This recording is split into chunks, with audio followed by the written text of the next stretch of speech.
Hey everybody, Plushie here. With JP's anniversary fast approaching, we were once again reminded by Lasengle that this year's summer event is going to be locked behind clearing Lost Belt 7. Well, technically it's reaching Ordeal Call Prologue, but there's no combat in that chapter, so basically it is locked behind Lost Belt 7's clear. They even threw in a couple of quartz, gave you extra revive cubes, and other rewards such as lores and rare prisms as extra incentive, so please do remember to do it, as the event drops at mid-August, so you still have about a little bit over a month to do it. However, arguably the more exciting part about this campaign is the return of all Summer 8 servants last year, as well as last year's anniversary servant, Tonelico. Today I just wanted to make a super casual video revisiting these units and see whether my first impressions about these units last year still holds up, or were they completely shattered. So without further ado, let's get into today's video of a year in retrospective of the Summer 8 units, as well as Tonelico. So first of all, let's talk a little bit about Tonelico. So last year, I severely underestimated Tonelico's power level in my hot take video. Or rather, I overestimated how big of a restriction her skill 3 starting out at cooldown 5 is going to be. If you want more details, you should check out my hot take videos explaining how she works. But as a brief refresher, Tonelico's skill 3 doesn't start out activated. It starts out at cooldown 5. But whenever Tonelico uses her MP, it can reduce the cooldown by 1. And if you overcharge Tonelico's MP, each extra stage of overcharge will allow that MP to reduce Tonelico's skill 3 cooldown by an extra turn. So this is basically how you activate her skill 3 in farming. You either have to dump overcharge into her or give her actual cooldown reduction with units such as Koyan Sky of Light. And my old argument was it is a little bit too difficult to trigger her skill 3 by turn 2 because you need a combination of 3 extra stages of overcharge. You need it to be overcharge plus 3 on her MP, or you need to reduce the cooldown manually by 3 turns, or a combination of the two. So for example, what I mean by that is you can give her overcharge plus 1 and cooldown reduction by 2. It will work. If you give her overcharge plus 2, cooldown reduction by 1, it also works. I thought it is a little bit too much restriction, and there are only a very small handful of units that actually work with her, unless you really want to use a mystic code that isn't a plug suit that gives her overcharge instead. But sacrificing plug suit is always not great in farming. And as you can see here in this old video clip from my hot take video, this is what I said. I think if you are only activating the skill on the 3rd wave, it's usually not worth it and overkill. You're charging the entire team's MP gauge to full, but you're usually not triple MPing with your team. But I was actually wrong there. In fact, activating Tonelico's skill 3 only by turn 3 is still pretty good and still makes her one of the best multi-core farmers in the game, because you still get, massive amounts of MP charge to your entire party on turn 3. That's what I mean by overkill, because I assumed you only use 1 MP on turn 3, but that is not the case. For a lot of multi-core farming, you very often want to combine 2 different MPs, mainly a single target MP to kill the high HP target and an AoE MP to kill the other 2 trash mobs beside them. So it's not overkill, and it's still a lot of damage steroid because all of your party gets 30% MP damage up.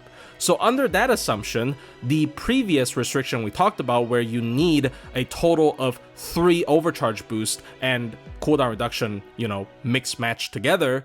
But now, because you only need a combination of 2 stages of overcharge or 2 cooldown reduction, it's super easy. Like, we have so many units that can give 2 stages of overcharge, like Koyan Dark, for example. Her skill 2 can give Tonelico 2 stages of overcharge, and that would be enough. Or someone like Koyan Light, who can give her cooldown reduction by 2, which would also just be enough for her to activate her skill 3 by turn 3. And you don't even need to sacrifice your plug suit mystic code to do that. So Tonelico's team building is a lot less restrictive than I initially expected. Of course, all of the actual strong suits I brought up in my hot take video ended up being accurate for her. Her extremely wide coveraging anti-evil anti-trait on her MP that also scales with MP level makes her one of the best anti-evil units in the game, even approaching single target MP damage levels at MP5, despite her being in the caster class, which is notorious for producing pretty bad DPS units. And her overall skill set is just very overtuned for a DPS, like it's approaching the power levels of a pure support. I've definitely seen teams that bring her just as a support and not as a DPS and still perform extremely wonderfully. So this is sort of testament to how good her skill set is, even if we only treat her as a support. And finally, her skill 3's cooldown being 10 turns ended up being still a little bit too short, believe it or not, for challenge quest purposes, because even if you're using her in like a normal challenge quest team with like Merlin Castoria, for example, you're using her MP pretty often. You're using her MP like every 2 to 3 turns, and you can also boost that MP's overcharge by just chaining like Merlin or Castoria's MP before it. So realistically, it's more like a 7 to 6 turn cooldown skill that gives you party-wide 50 MP charge, 30% MP damage up, and guts is really stupid. And of course, you can go further and build your team around reducing that skill 3's cooldown by including units such as Himiko, who can give her massive amounts of overcharge, or units like Tamamo, who straight up actually reduces her cooldown. Your entire team never run out of MPs, and your entire team never run out of guts, and never run out of MP damage ups, and it can even stack in certain circumstances. So it's just really, really ridiculous and spirals out of control, making her one of the best challenge quest units in the game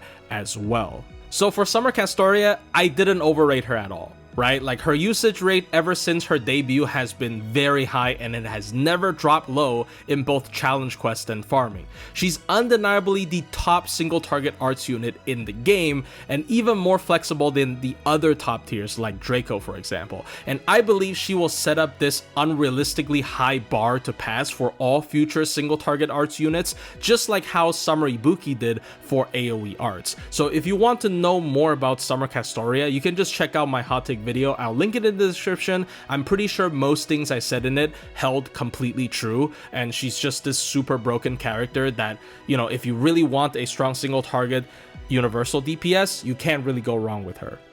I didn't end up making a video on Summer Suzuka, nor did I actually use her that much throughout the year, so I can't really say that much about her. Her cooldown reduction support ended up being not good enough compared to other more expensive options like Summer Ibuki, and as a DPS, I think she's a pretty solid AoE quick, and she has anti-earth, but I mean, it doesn't really pop out to me how good she is, and if you really want to know more about her, you can check out Autobino, my great friend. I have a podcast with him every Sunday. He's a big Suzuka fan. He definitely knows how to use her a little bit better than me, so if you want to know more about her, just check his channel out. I'll link it in the description. Summer Kuro was originally hyped up as this new age looping support, as she has the ability to add extra charge to your looping comp, then switching herself out without using up your plug suit skill. She switches herself out with skill 2, kinda like Miss Crane. She most importantly enables Buster Loopers with 50% MP charge skills, so like Kukulkan, to loop with Black Grail instead of a 50 MP starting charge CE. I have a full video demonstrating how it works, but in simple terms, whenever you attack with your DPS, for each target, you get one special status, and on the second turn, you can use her skill to convert each of these special statuses into 10 MP. So, for example, if you don't use any face cards on turn 1, and your DPS hits against 3 enemies with their AoE MP, on turn 2, you can trade those 3 statuses the DPS gained for 30 extra MP charge. So you add that 30 extra charge to Oberon's skill 1, which is 20 MP charge, so 50, and then you add that 50 to Oberon's skill 2, which is 100 MP charge, and then you add on Koyanskaya's skill 1, which of course you'll bring 2 of them, which is another MP charge, so now you have 200 total MP charge, and then finally, with Koyan Light, obviously you can use your skills twice, so your 50 MP charger Buster DPS will be able to use their 50 battery twice as well. So that is a combination of 300 MP, enough to loop without the help of any starting charge CEs or even a pen skills for that matter. So this is basically why people thought she was super hype, because now you have the ability to loop with 50 chargers with Black Grail, and the wave 3 damage is really stupid looking. But this ended up not catching up for a couple of reasons. Reason number 1, this looping method actually is enemy count dependent unless you want to use face card RNG, because As I mentioned before, in order to get 30 charge on the second turn, you need to specifically hit 3 targets on wave 1. So the moment that the farming node doesn't have 3 enemies on wave 1, this no longer works. Unless you use a card to attack one of the enemies, because for example, there's 2 enemies on the field on wave 1, you use your DPS's face card, you attack one of them, and you don't kill them. So you get 1 status from attacking them already. And then you use your MP, and the MP hits the 2 of them again, so you get 2 extra stacks. So you get a total of 3 stacks of status. So you can still get 30 MP on the turn 2, and you can still do the same thing as I mentioned earlier. But it's card RNG dependent. You also have to not kill them with the face card, and sometimes it's a little bit difficult if you hyper buff your DPS, for example. And most importantly, this removes like the biggest selling point of Buster Looping, because one of the biggest selling point of Buster Looping is that, oh, you don't have to care about enemy count and refund. But with Summer Kuro, you actually do have to care about enemy count and refund, and in fact, you have to care about it a lot because you need specifically 3 enemies on turn 1, which is not always going to happen, especially not in 90++. Reason number 2 is it's too expensive in terms of team cost. So if you're bringing like an SSR DPS for looping, let's say Kukulkan, with a Black Grill, which is an SSR CE, you would need a total cost for 3 SSRs. You have your Kukulkan, you have your Koyanskaya, you have your Oberon, and you also need 1 slot for an SSR CE, which is your Black Grill, and you also need a 4-star because of Summer Kuro. So all of this totals to 72 team cost, which doesn't sound that bad, but if you want to include SSR CEs on all of the rest of your open CE slots, it's impossible. Because you only have 1 open servant slot left, and let's say if we want to minimize the amount of cost of servants, we bring Mash, who is 0 cost. And then you fit all of the rest of the open CE slots with 5-star CEs for either maximum bond farming, maximum point farming, and whatnot. You total up to 120 cost, which, if you don't know, the current maximum team cost for the game is 115. So it's literally impossible to do maximum efficient farming with this comp. And of course, this comp also requires a bunch of button clicking and a bunch of time, because you gotta wait for Summer Kuro to swap out, and if you screw up your button clicking sequence, you just fail your run as well. You have to get used to it for quite a bit of time, and then people just end up not liking it because it's very annoying to do for this kind of buster farming. And also, if the event just happens to have a 50 MP starting charge damage bonus CE, then Summer Kuro becomes redundant as well. People also try to use Summer Kuro with like quick units, for example, because, you know, quick units can also use a little bit of help in terms of extra MP charge, and it's not even a set number. Like, you don't need specifically 30 extra charge on turn 2 for quick units to function. So Summer Kuro actually had a little bit more success for quick looping, but still it's not really mandatory. And if your quick looper is competent, usually you don't need Summer Kuro. All that being said, Summer Kuro is still a very strong 4-star. Like, the fact that she has such a unique kit and have this kind of utility, basically not having to MP to have the crane effect, is very valuable. And if you just picked her up while you're rolling for Summer Castoria, she's a great addition to your roster. No question about that. But she's definitely not the must-roll 4-star, better than SSR unit that people were initially calling her. If you don't remember, when she first came out, people were telling people to like re-roll their accounts until they get Summer Kuro before starting because of how good she is for farming, and it ended up not being the case at all. Me personally, I've never used her in any farming for the past year. I've only backlined her and never actually used her. And, you know, overall, you won't feel you're missing something if you don't have her at all, in my opinion. In my opinion, my assessment of Summer Melusine was also decently accurate. She remained the second best AoE arts unit for a very long time, only losing to Summer Ibuki, but better than everyone else. And if you consider challenging content that has very high pressure for damage and stuff, she actually can potentially be better than Summer Ibuki, because honestly, I think her skill set is better, but it's just that her class is a little bit worse. Like, Ruler is worse than Berserker, especially for farming. Post-buff Summer Musashi certainly gave Summer Melusine a run for her money. Like right now, if you ask who's the second best AoE arts looper, I can't really tell you very confidently it's Melusine, but Summer Musashi's going a completely different direction than Melusine. She's going with the raw damage. Like after MP upgrade, she's even out damaging Summer Ibuki, right? And her skill set is still not amazing compared to Summer Ibuki and Melusine, so surprisingly, the Musashi buff didn't really shake Summer Melusine's place in the meta. She's still this super powerful unit that can infinitely ramp up her card damage even if she's an art servant. She has really strong crits as well. So just like Summer Castoria, I have a hot take video on her that I feel like held up really well, so if you want more information, you can just check that one out. I have it in the description as well. Summer Barghest ended up being a bit of a disappointment. Her base form is an AoE arts looping archer that is pretty bad. I think she is outperformed by Zenobia, for example, in the 4-star rarity, and obviously not as good as some units in the 5-star rarity like Ptolemy or Durga. Her flexibility to change into a single target archer is certainly very interesting, but the nodes that actually benefit that are surprisingly scarce. And even on nodes that starts with multiple enemies and ends on one singular high HP target, she isn't that great because, once again, her AoE arts looping performance is not amazing, so for the first couple of waves she might struggle, and you're usually better off using a multi-core comp with one strong AoE paired with one strong single target rather than someone like Summer Barghest who can turn into a single target.